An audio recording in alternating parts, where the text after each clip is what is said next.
Welcome to Growth Hack by Poppy Digital. Tips and tricks to master the algorithms from industry insiders.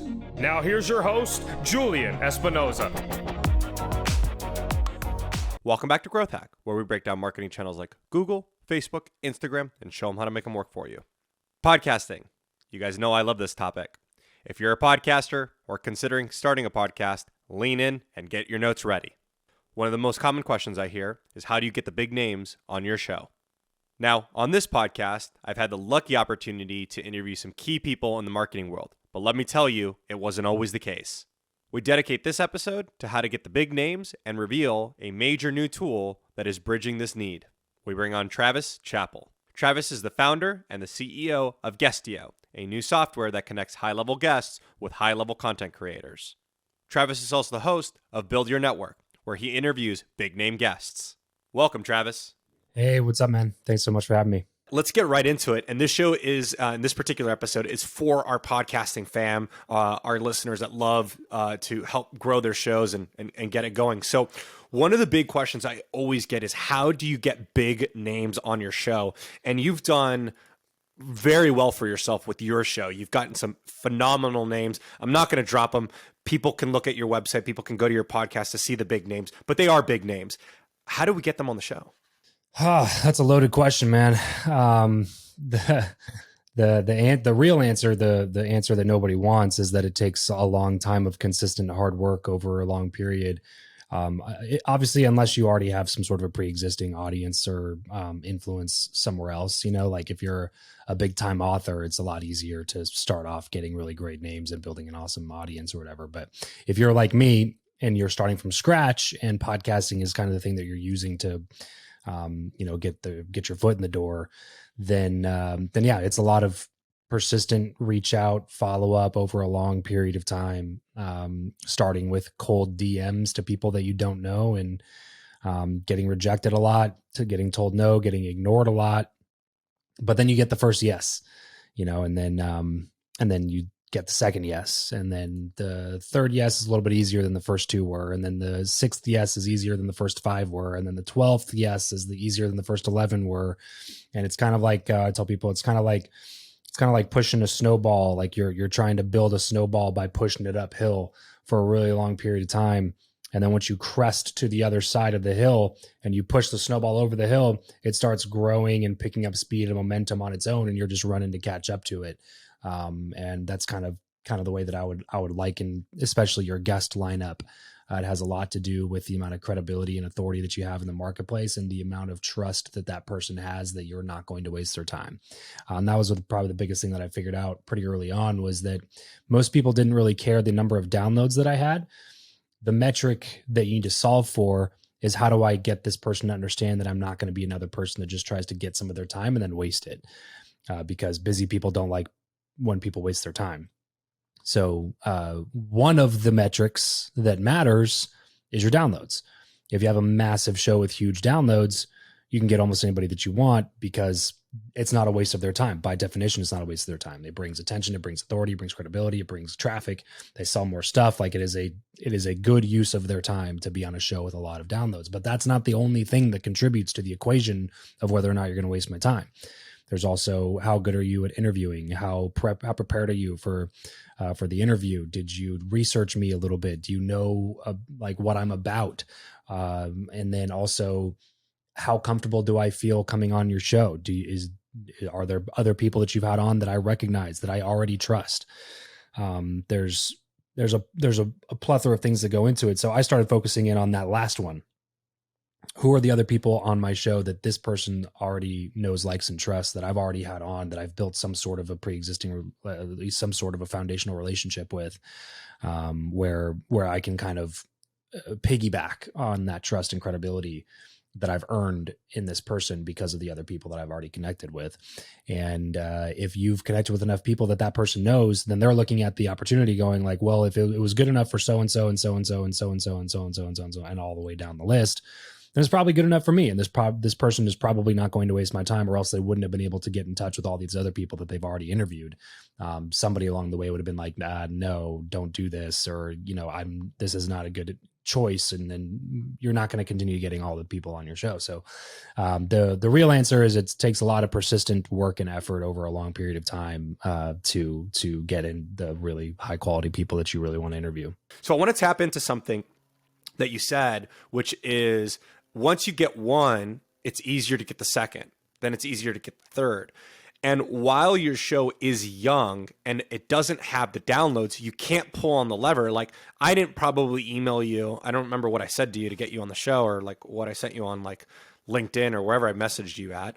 Like, I didn't say, hey, we have 100,000 listeners, right? I probably said like, hey, topic, people on show, or something that, you know, got your interest. So I think that's an interesting lever to pull on, right? Is like, you've had other people on the show who are noteworthy, and you can pull on that for now until your show gets bigger. And if you pull that enough, your show's going to get big because you've been interviewing some big guests, and your audience is going to get, you know, wider and wider and wider. So then you could start pulling the lever of the numbers. So I think that really makes a lot of sense. So let's talk about this. Let's go into this. If you can date back, I can date back because I remember my first big guest, if you will.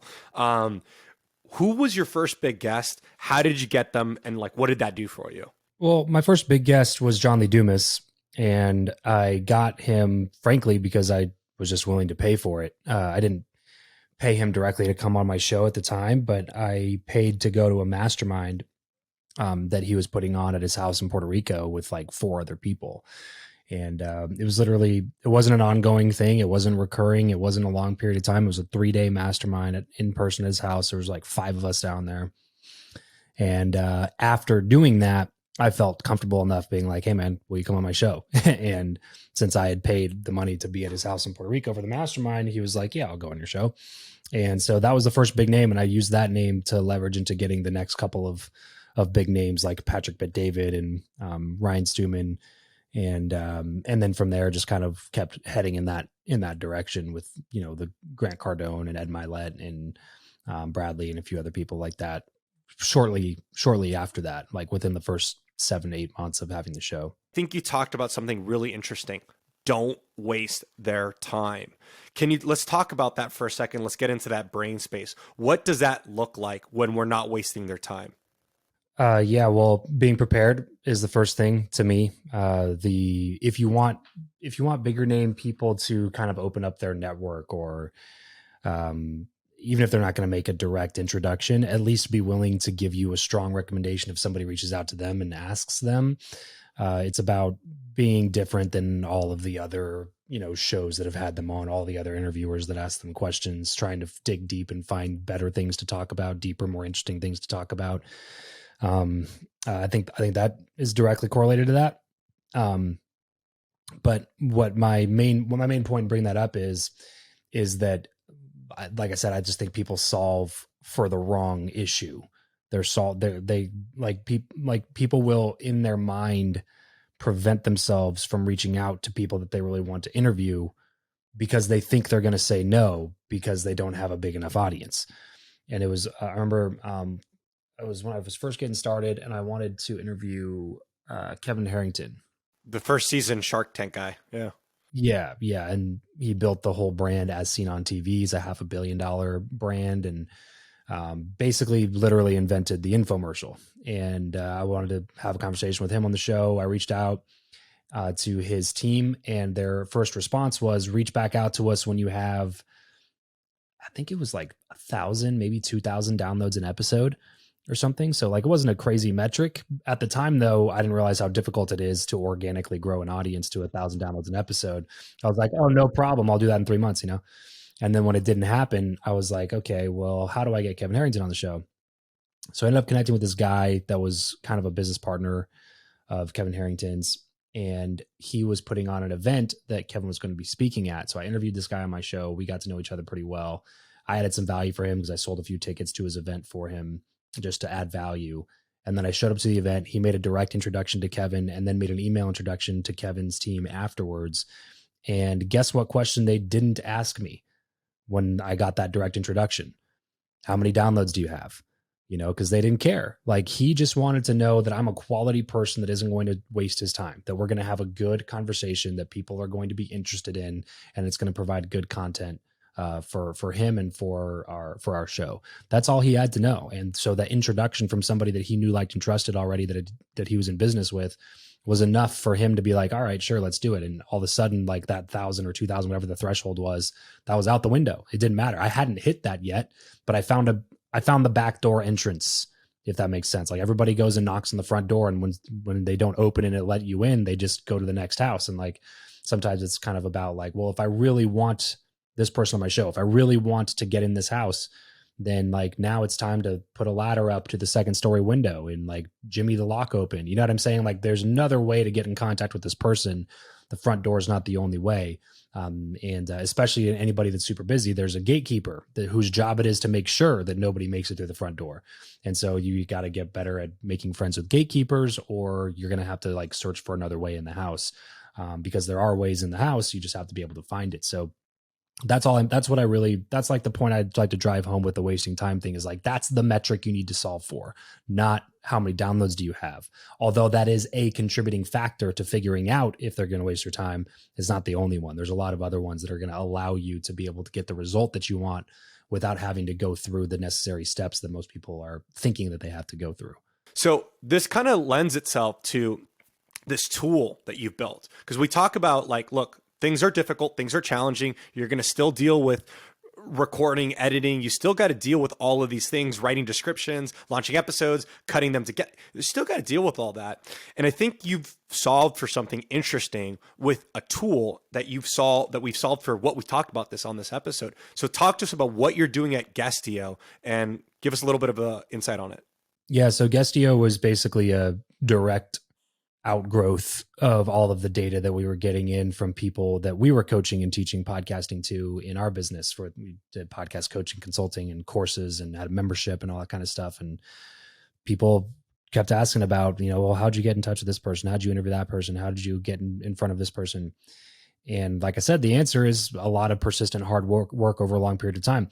And the thing is like, I'm not even somebody that's like frowning on people for not being willing to do that work that I was willing to do, because it took a lot of time. And frankly, if I were running a business the way that I'm currently running a business, I wouldn't have had the time to do all the reach out that I had the time to do back then. It's just that was like my number one priority for my quote unquote side hustle of a podcast at the time, which was just like my number one priority was interviewing who I wanted to interview. So like in terms of the amount of hours that I was putting in every week, almost all of it was in outreach and interviewing. I was doing 3 interviews a week from the time that I started the show, and all of that outreach and going to events and everything like was all for the same purpose of almost like a challenge to myself of like, how many people can I talk to, and can I continue to level up the quality of the person? So my point is in saying that is like, I'm not calling people lazy for not being willing to put in the work. It's a lot of work. And unless it's like a clear priority on your schedule, it's not going to get done. And so we ended up, instead of just saying like, hey, go do more work, we ended up wanting to build a tool that would make it easier for people to get these things accomplished. And that's kind of how Guestio was born. So think about Guestio as like a Cameo, but for booking interviews with people that you really want to interview. Instead of having a 30-second happy birthday shout out from your favorite, character or celebrity or whatever, you get a 30-minute interview with that person and you just pay them for it. Because remember, if we're solving for, are you going to waste my time? The other way to know that you're not going to waste somebody's time is if they put a price tag on their time and you pay that price. 100% guaranteed you're not wasting their time at that point, because they said my time is worth X amount of dollars for this half-hour interview. If you're willing to pay for it, I'm willing to go on your show. And then we even have marketing upsells built into it. So if you want to interview a John Lee Dumas or something, you can pay to interview him on the show, but then you can also pay him to market the show to his audience of people that he has. And so we have this kind of marketing upsell built in for the creator to be able to get more traffic off of the people that they're interviewing if they're a big name. And then recently what we really have been solving for is getting creators paid. Is really kind of become our main focus at the time. Is not even necessarily helping shows get better guests, but helping guests get on better shows, and making sure the creator gets paid for that.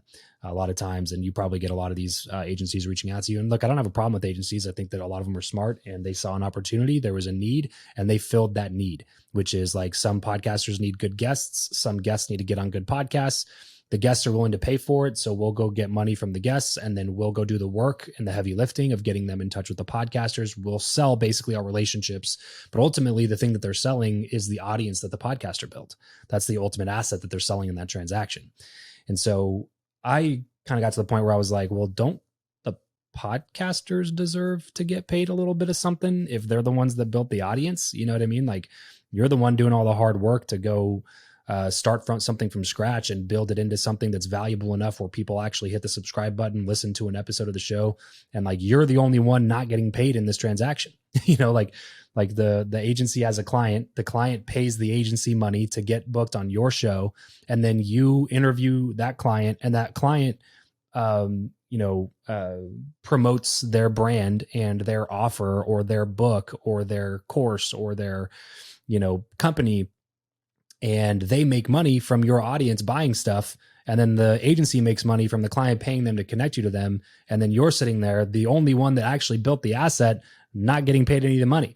So what we've now been working on as well is the opposite, the reverse side of the marketplace, which is not just guests listing themselves and saying, you can pay me to come on your show, but shows listing themselves and saying, you can pay me to be a guest on my show. We don't look at it really as like, oh, you're paying to be a guest. It's more like a sponsored episode, a fully sponsored episode. Is like, if you like, for instance, if you like Guestio, I would rather, as a founder, be interviewed on your show than buy a 30-second mid-roll ad spot on your show, because the impressions that we get, though they may be fewer, right? Because I'm not getting interviewed on 5 of your episodes. I'm only getting interviewed on 1 of your episodes. Whereas if I buy ad spots, I'm buying on 5 of your episodes. So the impression count might be fewer, but the impression count is extremely more efficient and much more likely to take action with me, because they're listening to me over a course of a 30, 45-minute interview. They're getting to know me. They're getting to like me. They're getting to trust me in a 30, 45-minute conversation with somebody that they already know, like, and trust, which to me moves the needle of my company more than just like you jumping on and be like, hey guys, go check out Guestio. That's Guestio, GUSTIO.com, and sign up for blah, blah, blah. You know what I mean? Like, that is clearly a sponsor. It's clearly a commercial. And a lot of times people skip through them. But if we have a good, valuable, value-added conversation that actually helps people out and they learn something from that, and then they get to know, like me, and trust me a little bit more on this interview that we're having, then they go check out Guestio, they're much more likely to take action at that point because they feel like they've gotten to know the founder of the company. So that's kind of what we're kind of helping to promote, is like, look, let's get more sponsored guest episodes. And the cool thing about a guest episode for the creator is that since it's not 30 seconds, it's 30 minutes or 45 or whatever the episode length is, because it's not 30 seconds, the company or the guest or the sponsor can afford to pay a higher CPM than they would normally pay to be a sponsor.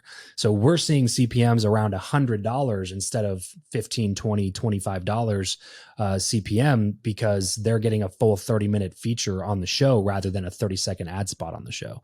And so right now, that's kind of what our focus is we're taking applications in for our first group of shows that are going to be able to actually monetize through booking guest sponsors on their show. And plus it creates another piece of content. If you're selling sponsor spots already and somebody buys a sponsored episode, you can do a full sponsored episode and still put your sponsors in that episode, because the majority of the episode is a value add conversation like the one that we're having right now. You know what I mean? So now we're all about like helping creators get paid for the audiences that they've built, because we just think that, there's a lot of people in what I call podcaster purgatory. You know what I mean? It's like that phase between 200 downloads an episode and 5,000 downloads an episode, where it's like, you can't quite make a good amount of money from sponsorships because you don't have enough traction, but your show isn't new and shitty. It doesn't suck. So you're just kind of stuck in this area because you don't have a lot of extra money from these other things to put into the growth of your show to get you from 700 downloads an episode to 5,000 so you can start making money on sponsors. You're just kind of stuck there because you're just hoping that one day one of your organic pieces of content is going to take off, go viral, and bring in a bunch of traffic. And that's not a very good measurable growth metric because you don't really have much control over that. So we're just like, look, if you're in that kind of weird spot, then start, like I said, $100 CPM. So if you're at 700 downloads an episode, you're making $70 if somebody buys a guest spot on your show. But if you want to do that 8 times a month, now all of a sudden you made $600 last month directly from your podcast, which you can then take and reinvest into the growth of your audience. So you can get to the point where you're able to take sponsors, or get to the point where you're able to charge more for those guest spots, and like actually turn this into a revenue generating system that's in a part of your business, or is your complete business if you just want to interview people for a living. So that's kind of the big problem that we're tackling now as well. And we're seeing that people, are generally wanting higher quality guests because they find that they can charge more for their other guest spots if they have that credibility from the big name guests. So then they're using the other side of the marketplace. So we're just trying to build this kind of community marketplace that continues to help creators level up the quality of content, thereby leveling up their lifestyle along the way. What can someone get from Guestio? Like, is there a link? Is there a free month? Talk to us. What can someone get if they were a listener to this episode? I mean, you can be a free user on Guestio forever if you want to be. You can go to Guestio.com, sign up for a free account, and browse around all the different people that are on there. The bookings themselves are all paid, but you do not have to be a paid subscriber in order to be a Guestio user. You can be a free subscriber there, and then you can just browse through the marketplace. If any of them are interesting to you, then you can book them directly on the platform. One thing that I'm super excited about is we're releasing the first version of our pitching platform inside of Guestio. So instead of like doing a direct booking, you can actually pay a much, much smaller amount to pitch somebody. So you still have to pay. I think when you pay attention. So if there's too many free bookings, then everybody's just going to be sending out mass messages of free shit, which is the same thing that they do on all the other platforms. So you still got to pay, but instead of paying, $500 to book this person, you can pay $5 or $25 to pitch them and potentially get the same result without having to pay the full amount to get them on your show or to get on their show. So we're launching the pitching side of the marketplace as well. It's the first version of it is currently already out. So we're just trying to make some iterations to that and some changes to that as we continue to get feedback. All right, guys. Well, you heard it here first. Guestio. Check it out. It's in the show notes. If you guys have questions, you can send me DMs, reach out to me. I'm really excited about this platform because I think this is going to change the game. This is going to be how shows really start monetizing from a creator standpoint. So thanks for coming on the show. We definitely want to have you back soon, Travis.